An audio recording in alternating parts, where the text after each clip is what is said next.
There's going to be at least one 13-year-old when TikTok gets banned that he switches to Reels, and he's going to open the first video. It's going to be sensitive content. He's going to click on it, and it's going to be some dude getting shattered by a train. And he's going to be like,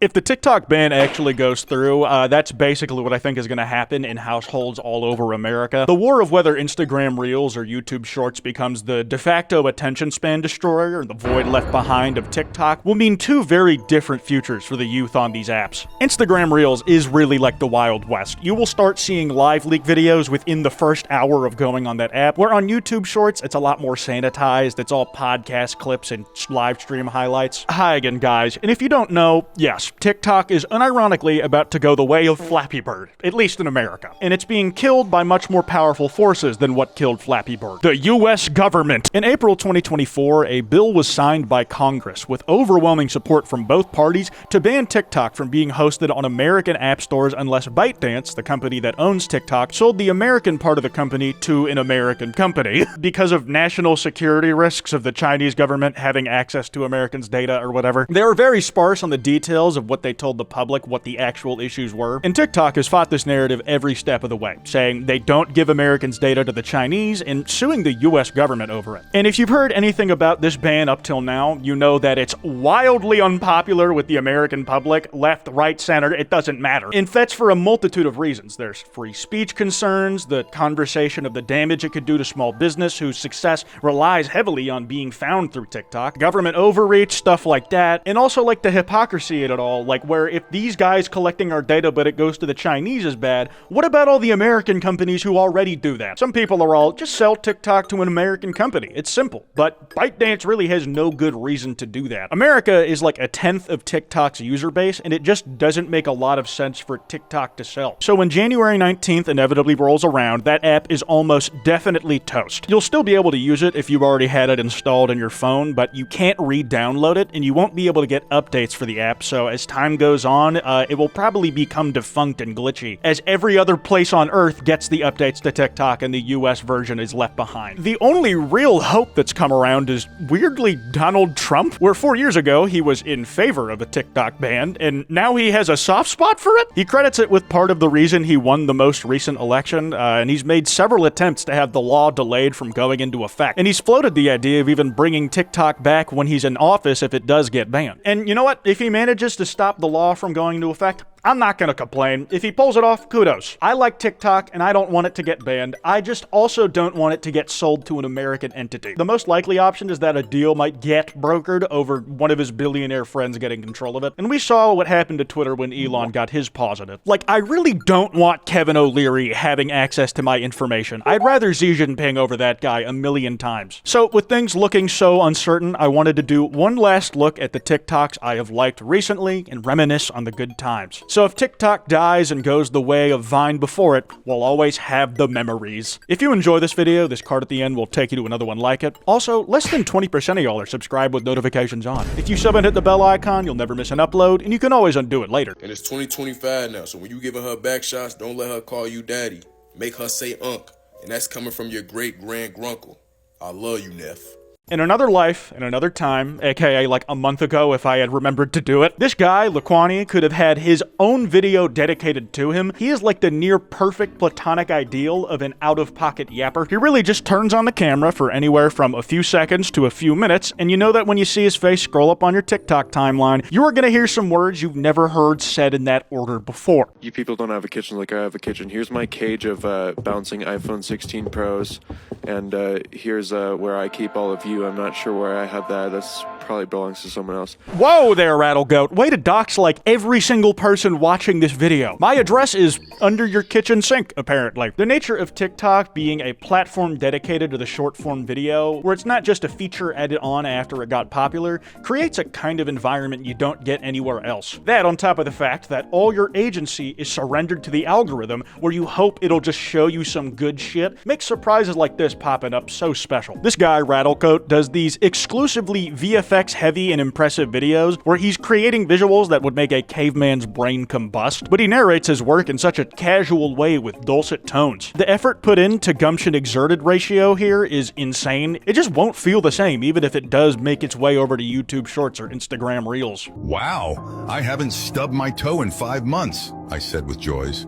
I was then shot 57 times. You know, when I first heard that if you get a pet duck, it's safe to feed them cat food, I was like, holy shit, I want a pet duck. It'll be like having another cat. But then reality came crashing through to remind me that it's not that simple. Like, you need to feed them more than just cat food for a balanced diet. And unlike cats, ducks don't come pre-trained on where to take a shit. Like, I had a friend growing up who had 2 pet ducks, and they were really cute, but all the pictures he took with them were him with his pet ducks outside. And now I'm thinking, can a duck be an indoor pet? Like, what if they just fly away? Do they need their wings clipped? Because that sounds bad. Like, do I have to take the duck on walks on a leash? And if I do take it outside, is it in danger? Because I'm pretty sure that friend of mine who had the pet ducks lost them because a few coyotes got a hold of them, which is not an emotional blow I think I can take and survive at this point in my life. Hey, what the fuck is out of raw? I keep seeing this bullshit.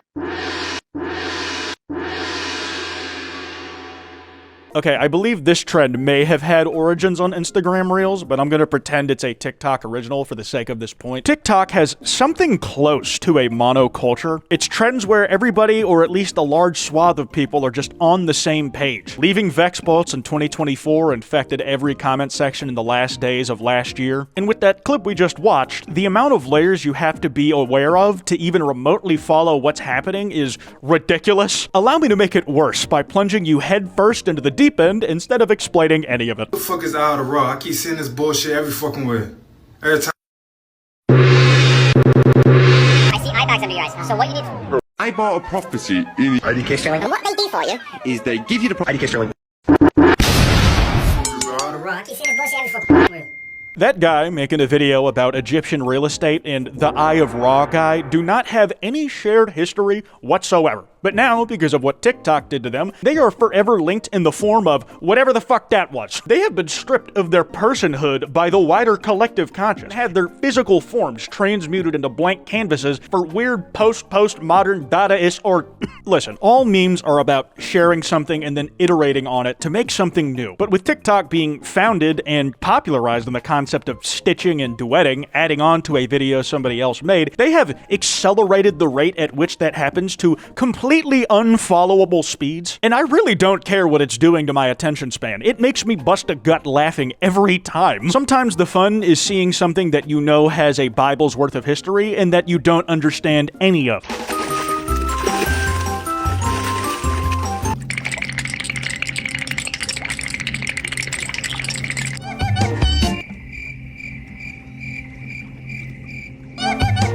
This fish is bigger than my cat. Thanks, man, I hadn't noticed. This is one of those ones where the comment sections also give me an extra giggle. Noah's Ark if you, forgot a few. Big fan of whatever's going on here. And tell me, where can I get something as peaceful and aspirational as this right after seeing something as unhinged as the last video? YouTube Shorts is too sterile for that kind of contrast, and Instagram Reels requires skipping over a few videos of people dying. It's this special phenomenon you only get when you let TikTok God take the wheel. It's the surprise of what you want to get. You don't know what you want, but the algorithm does because you built it brick by brick. I have never in my life ever considered wanting to take my cat Smoke on a boat out on a lake, but now I do. This is some shit I want to go outside and make happen somehow. This has the potential drawback of realizing I'll never get to do it, but at least I got to experience it from someone else's eyes. Now, the personal aspect of TikTok is what made it so powerful for so many. I can see someone who's actually living this idyllic life. Or even in much simpler terms, when you're in a new city and you want recommendations of where to go and what to try, what to eat. It's almost easier to trust an opinion from an actual person that's given on TikTok than off Google reviews. It's crazy how that app replaced the functionality of so many different little services in unexpected ways. Then bro grabbed the controller and ripped it with his bare hands.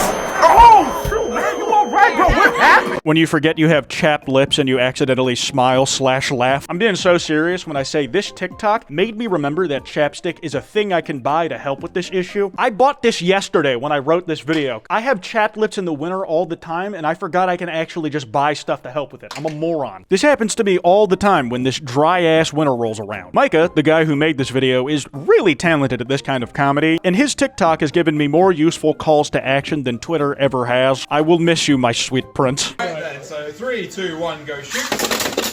Oh! On the top rope! He's still going.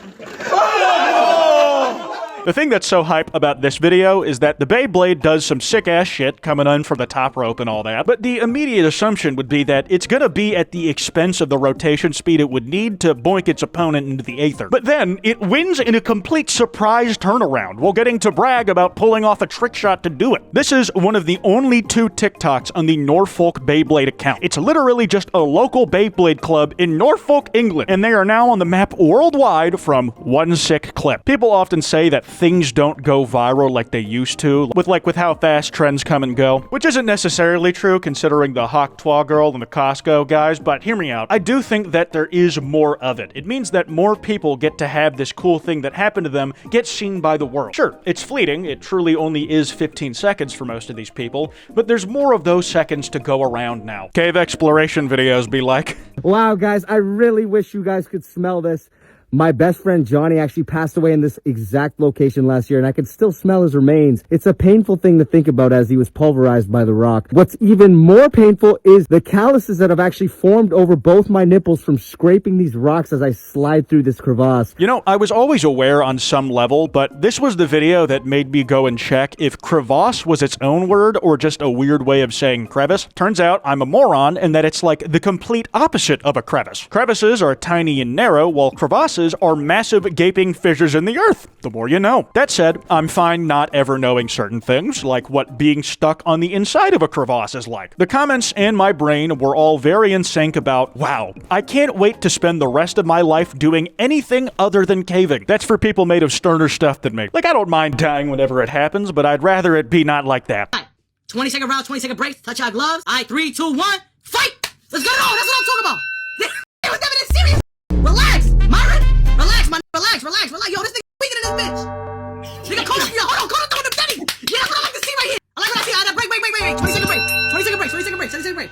We are never getting flying cars, man. I just love the split in this pessimistic attitude over what shit like this existing means for human progress versus others who are all in on this shit. Myron cooked, bro. Myron doing the Dempsey roll. Stop sleeping on Coda. He was countering all of that. Myron slams so bad. Bro was swaying left and right and using his whole body's velocity as power. Coda is straight up standing still and taking hits. But I have an issue with that because you could argue he's taking all those hits because Coda is just capable of taking them. You weather the storm and capitalize on your knockout power when you say an opening on an otherwise more technically skilled opponent. Do you see what's happening here? This new type of brain rot has crawled its way and made a home inside my head. I'm actually engaging with this shit. Where did I go wrong? I am so sick of this woke nonsense. You can't even say happy heartwarming anymore. You can't say every pony anymore. You're supposed to say every creature. Am I supposed to put myself in the same category as a